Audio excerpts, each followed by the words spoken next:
वक्रतुण्डी महाकाय सूर्यकोटि समप्रभ निर्विघ्नं कुरु मे देव सर्वकार्येषु सर्वदा।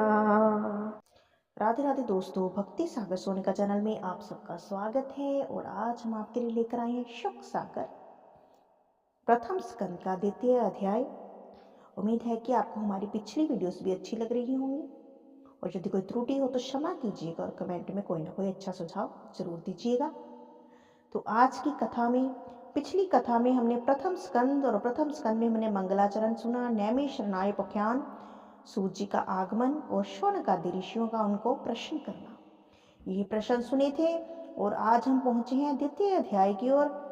तो द्वितीय अध्याय में जो प्रश्न हमें पहले अध्याय में ऋषि मुनियों ने, शौनकादि मुनियों ने सूत जी से किए हैं, अब द्वितीय अध्याय में सूत जी इनके प्रश्नों के उत्तर देंगे तथा भगवत पुराण का वर्णन और उपज्ञात करेंगे कि किस प्रकार से भागवत करनी चाहिए और इसके क्या क्या फल है, इसके नियम और सुखदेव जी का भी वर्णन इस अध्याय में आएगा। तो ज्यादा देरी ना करते हुए चलते हैं द्वितीय अध्याय की ओर। इस द्वितीय अध्याय में शुकवन कीन प्रवेश, जैसे आए निज भवन नारद के उपदेश। वेद व्यास जी बोले कि शौनकादि ऋषियों के प्रश्न सुनकर रोमहर्षण के पुत्र उग्रश्वास उसके वचन की प्रशंसा करके उत्तर देने को प्रस्तुत हुए। अब सूत जी बता रहे हैं कि शुकदेव जी जो है वो जन्म लेते ही संन्यास की ओर चल पड़े। जन्म लेते ही उन्होंने कर्म मार्ग को त्याग कर संन्यास लेने का मन बनाया और संन्यास के लिए वन को चले शुकदेव जी। आप सोचिए उस पिता की क्या गति होगी।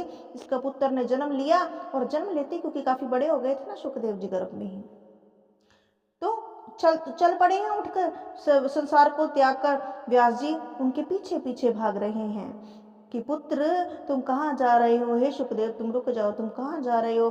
पुत्र पुत्र पुकारते जब वेद व्यास जी उनके पीछे दौड़े, तब पिता को मोह का दूर करने के लिए जो शुकदेव जी थे ना, उन्होंने वृक्ष का रूप धारण किया और वृक्ष रूप धारण करके उत्तर दिया और उनका स्नेह दूर किया, उनको ज्ञान दिया जो सब जीवों के हृदय में योग बल से प्रवेश किए हैं। ऐसे शुकदेव को हम बारंबार नमस्कार करते हैं। बोलो शुकदेव जी महाराज की जय, जिसमें अपना प्रभाव और ऋतुओं का सारे का अध्यात्म विद्या का साक्षात दीपक, ऐसा गोप्य पुराण संसार को उतरने की इच्छा करने वाला जीवों पर कृपा करके जिन शुकदेव जी ने कहा उन वो व्यास पुत्र की हम शरण में है, नारायण नरोत्तम नर देवी सरस्वती।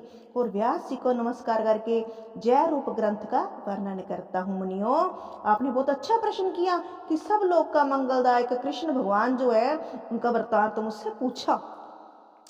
यह सब शास्त्रों का सार है और ये उद्धार करने वाला है संसार से, आत्मा को प्रसन्न करने वाला सार है ये शुक सागर छोटी मोटी बात नहीं है। श्रीमद् भागवत धर्म दो प्रकार का है, प्रवृत्ति मार्ग और निर्वृत्ति मार्ग।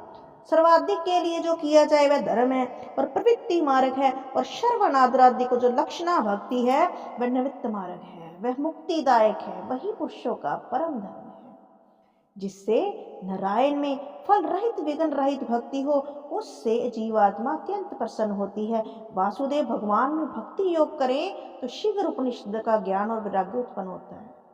अच्छे अनुष्ठान किया हुआ धर्म मनुष्य को विश्व केशन भगवान की कथा में जो प्रीति ना कराए तो वो केवल श्रम ही है। मोक्ष पर्यंत धर्म का फल प्राप्त होने से प्रयोजन नहीं है, क्योंकि जिनको मोक्ष चाहिए उनको धर्म किसी अभिप्राय। धर्म के योग्य धन व्यय करना उसका फल काम लाभ के लिए नहीं है। धर्म का फल मोक्ष है। काम का विषय भोग कर इंद्रियों के प्रति लाभ नहीं होता। इससे जब तक जीवित रहें तब तक जानने की इच्छा करें। कर्म का फल स्वर्ग नहीं है, स्वर्ग नहीं है कर्म का फल कि हमें स्वर्ग ही मिलना चाहिए। कर्म करो कि हमें मोक्ष मिलना चाहिए। मुनिजन उस ब्रह्मा में ज्ञान विराग्य युक्त भक्ति श्रद्धा से वेदांत सुनकर आत्मा में आत्मा का दर्शन करते हैं। ऋषियों, इस वर्ण आश्रम के विभाग से सुंदर अनुष्ठित धर्म की यही सिद्धि है कि परमेश्वर को प्रसन्न करना यही मनुष्य के योग्य है। इसी कारण का गर्वन से भगवान सत्वत पति का श्रवण कीर्तन पूजा और ध्यान करना ही योग्य है। जैसे भगवान का ध्यान भंग लेकर कर्म रूप ग्रंथि के बंधन विद्वान पंडित खंडन करते हैं, उनकी कथा में कौन कौन प्रीति नहीं करेगा। वासुदेव भगवान की कथा में सुनने वाले श्रद्धालु की रुचि महात्मा लोगों की सेवा करने से और पुण्य तीर्थ की सेवा से होती है। सदा सत्य पुरुष का सत्संग करें और कीर्तन करने योग्य है। कृष्ण अपनी कथा सुनने वाले सज्जनों के हृदय में सदा वास करते हैं, उनके अमंगल का नाश करते हैं। प्रभु, जब प्रतिदिन भगवान की सेवा करने से अमंगल नष्ट हो गए, तब भगवान वासुदेव में फल अनुसंधान रहित निष्काम भक्ति उत्पन्न होती है। तभी तो रज तम भाव काम लोभ आदि से मन विंधा नहीं, उनका मन सत्य गुण में स्थित होकर प्रसन्न होता है। भगवान के भक्ति योग से जिसका मन प्रसन्न है, उसको भगवान के तत्व का ज्ञान मोक्षक होने से होता है। जीव जब अपने ही रूप प्रक्रम परमात्मा का दर्शन करता है, तब हृदय की ग्रंथि खुलती है, उसकी सब कर्मों का क्षय हो जाता है। तब इस कारण सज्जन पुरुष मन को शुद्ध करने वाले भक्ति और वासुदेव भगवान में करते हैं। सत्व रज तम ये तीनों माया के गुण हैं। इन तीनों गुणों से मिला हुआ परम पुरुष इस विश्व की उत्पत्ति पालन नाश के लिए ब्रह्मा विष्णु महेश यह संज्ञा धारण करता है, परंतु उन तीनों में कल्याण का शुभ फलदाता वासुदेव ही है। मुक्ति को चाहने वाले, जो मुक्ति को चाहते हैं ना, घोर रूप भूतपतियों को त्याग कर निंदा को छोड़ शांत रूप नारायण की कला को भजते हैं। राशि तामसी स्वभाव वाले, सामान्य शील वाले और पितर भूत प्रेत प्रजा के अंधीश्वरों को लक्ष्मी ऐश्वर्य पुत्र के लिए भजते हैं।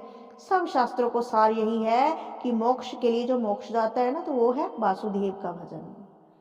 वेद भी वासुदेव का ही भजन करते हैं, वर्णन करते हैं। यज्ञ भी वासुदेव कहते हैं और योग को भी वासुदेव कहते हैं। सब क्रियाओं से वासुदेव का प्रतिपादन करते हैं।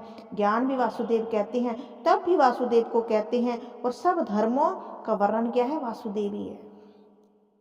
उस भगवान ने अपनी माया से पहले ही विश्व को रचा। सत्य सत्य गुण में ही माया से आप समर्थ हैं। उस माया के गुणों में गुणवान भांति विज्ञान से अधिक बढ़कर भीतर प्रवेश कर प्रकाश करते हैं। जैसे अपनी उत्पत्ति स्थान काठ में अग्निदेव अनेक भांति से प्रकाश करते हैं ना, ऐसे विश्वमात्मा पुरुष सब भूतों में नाना रूप से प्रकाश करता है। वह परमेश्वर गुणमय भूत सूक्ष्म इंद्री आत्मा के भाव से अपने रचे हुए पंचभूतों में उन गुणों को भोगते हैं। यह वासुदेव भगवान जगत कर्ता और संसार का सत्य गुण से पालन करते हैं। देव पक्षी मनुष्य आदि में लीला अवतार धारण करते हैं।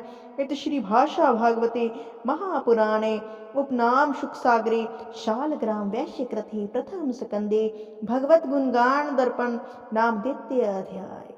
तो ये था हमारा दूसरा अध्याय, जिसमें कि शौनकादि ऋषियों के प्रश्न का उत्तर दिया है सूत जी ने, और सुखदेव जी के बारे में भी बताया कि किस प्रकार सुखदेव जी जन्म लेते ही त्याग की ओर चले, अपने पिता को ज्ञान देकर चले। और यह भी बताया कि भगवान की भक्ति का क्या फल है और किस प्रकार करना सहाय होगा। और धर्म रज ये सब कुछ भक्ति ही है, इसलिए सब निंदाओं को छोड़कर शांत रूप में सिर्फ नारायण को ही भजना चाहिए, क्योंकि सब में श्रेष्ठ नारायण ही है। तो आपको कथा अच्छी लगी होगी तो लाइक सब्सक्राइब शेयर जरूर करें। कमेंट बॉक्स में जय श्री कृष्ण जरूर लिखें। राधे राधे।